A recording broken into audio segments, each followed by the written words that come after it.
Olá, tudo bem? A meta de hoje é daquelas que realmente mudam o jogo na vida financeira de qualquer pessoa. Como construir o caminho para juntar os primeiros R$ 100.000? Parece uma montanha muito alta para escalar? Calma, hoje a gente vai mergulhar nesse desafio e montar um verdadeiro passo a passo para chegar lá. E para a gente já começar com tudo, essa frase do Primo Rico nossa, uma analogia perfeita. Pensa bem, destruir alguma coisa é rápido, né? É impulsivo, não precisa de plano nenhum. Agora, construir a outra história. Exige intenção, exige habilidade e, claro, um projeto bem feito. E essa lógica se aplica perfeitamente ao dinheiro. Gastar R$ 100.000? Moleza! É basicamente equivalente a botar fogo no celeiro. Agora, juntar essa mesma grana, isso, meus amigos, é trabalho de carpinteiro. Precisa de um plano, de disciplina e o mais importante de tudo, conhecimento. E se parece que guardar dinheiro é uma tarefa difícil, saiba que essa sensação não é só sua, longe disso. Segundo dados da CNI, 69% dos brasileiros simplesmente não conseguem poupar nada no fim do mês. É um desafio real que afeta a grande maioria das pessoas. Só que a boa notícia é que para todo grande desafio existe um bom plano. E é exatamente isso que a gente vai fazer aqui hoje. Vamos montar um roteiro claro, um verdadeiro mapa, para transformar essa meta que parece tão ambiciosa em algo totalmente alcançável. Então, vamos lá, para o primeiro passo, que é a fundação de tudo. Sabe, antes de começar a empilhar os tijolos, o que a gente tem que fazer? Preparar o terreno. E no mundo das finanças, isso tem um nome: organização.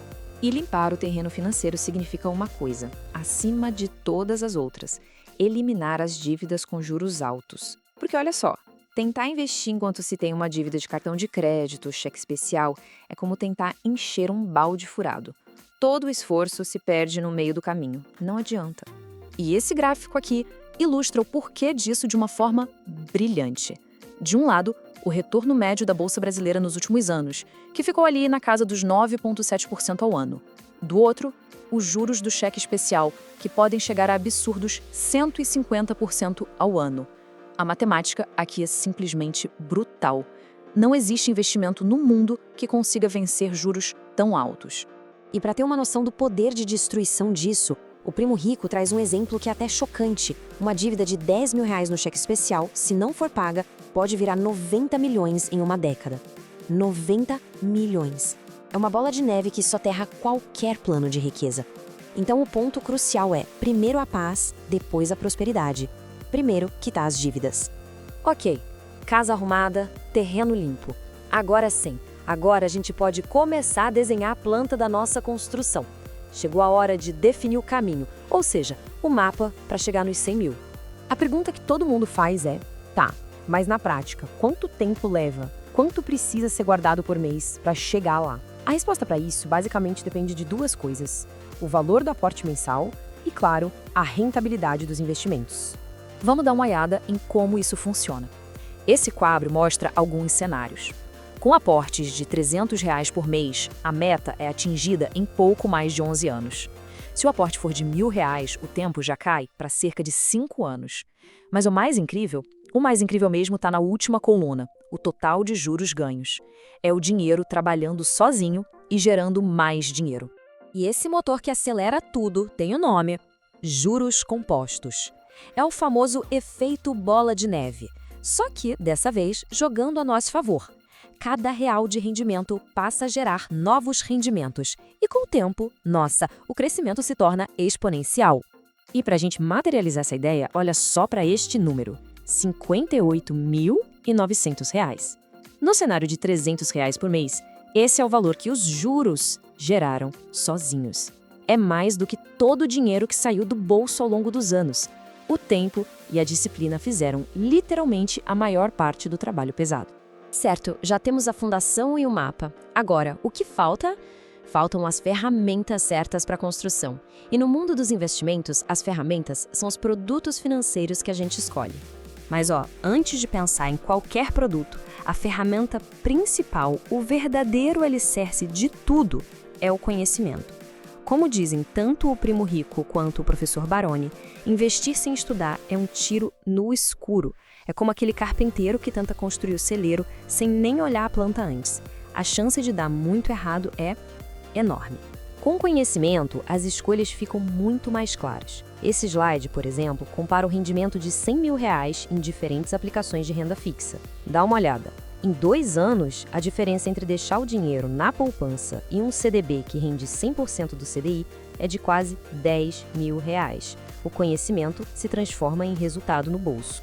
E aqui está um ponto bem curioso. A poupança ainda é o investimento preferido de 23% dos brasileiros. Mas como a gente acabou de ver, ela quase nunca é a opção mais rentável. Isso só reforça a importância de olhar além do óbvio, sabe? E de buscar as ferramentas que são mais eficientes para os nossos objetivos. Muito bem. Agora vamos para o quarto e último passo, que não é sobre números, mas sim sobre mentalidade. É a forma de pensar que separa quem tem sucesso nos investimentos de quem é só um amador.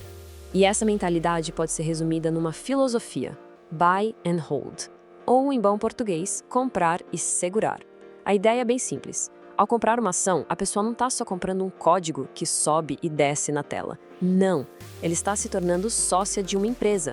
O foco muda completamente. Sai do preço da ação e vai para a qualidade do negócio.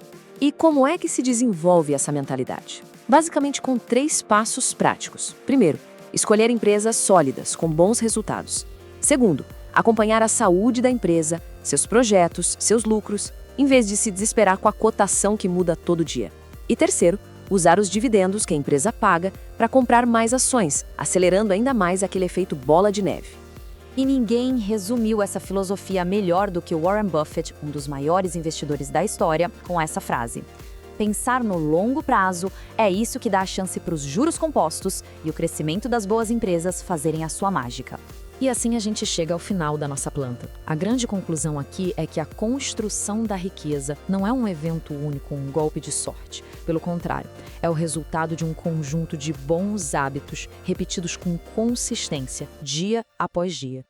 Então vamos só recapitular os pilares da nossa construção, como a gente vê aqui. É sobre arrumar a casa, desenhar um mapa que seja realista, usar o conhecimento para escolher as melhores ferramentas e, por fim, adotar essa mentalidade de sócio. A consistência em aplicar esses passos é isso que transforma o plano em realidade. E aqui fica a reflexão final. Os primeiros R$100 mil são, de longe, a parte mais difícil. São o alicerce. Depois que ele está construído, a bola de neve ganha uma velocidade incrível. Agora, com a planta em mãos, a questão que fica não é mais se é possível construir, mas sim qual será o tamanho da construção que se inicia a partir daqui. A decisão de começar, essa começa agora.